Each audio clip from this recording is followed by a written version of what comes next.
These lights on Broadway have beckoned singers in search of their big break since the invention of the light bulb.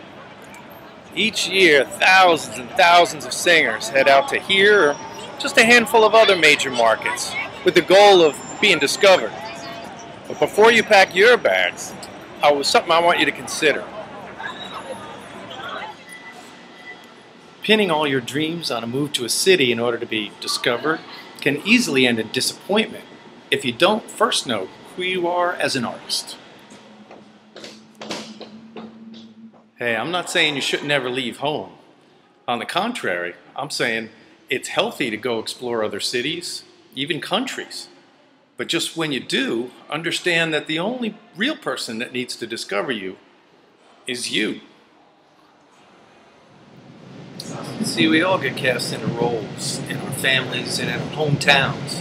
And after a while, it's easy to start believing those labels people put on us. That's not a problem if you're thought of as the golden voice of your neighborhood. But what if your reputation is not so golden?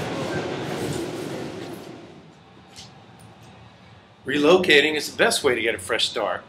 Usually goes hand in hand with everybody's college experience. But if college isn't in your plans, it just means you gotta pack your bags. Now that's exactly what I did 25 years ago. I'd made my living as a performer for many years, but then I started teaching voice in New York City. But in a short while after, I felt kind of stagnant, like I was just passing my old voice lessons on to new singers. I knew I needed a change. So I packed up all my belongings, put them in a rental truck, strapped my 3-year-old son beside me, my wife was driving our car behind me, and I moved my family up here to Boston, about 2 blocks from where I'm standing now. That's the lights of Fenway Park behind me. There's a game going on.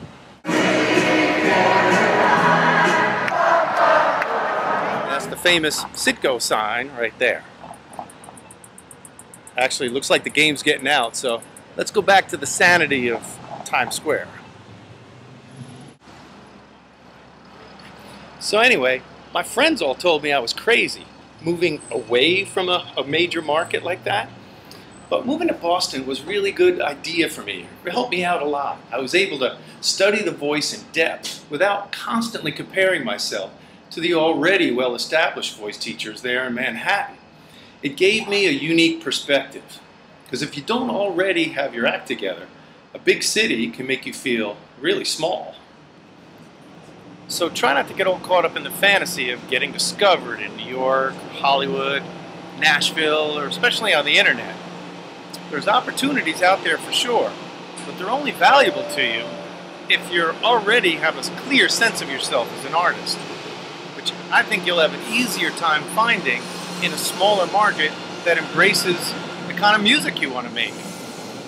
After a while there, you can leave like an artist on a mission. Hey, once I had established myself in Boston and released my book and DVD, my teaching practice took off to the point where not only am I back in New York City, but I also have a studio in Los Angeles, and I work with singers all over the world via Skype. And it's all because I defined myself first in a small market, and I think you should too. So before you pack your bags and move off to a big city like New York, answer as many questions as you can about who you are as an artist and what you hope to gain from that move. As your ultimate goal is not just to come here to see the lights, it's to see them spell out your name.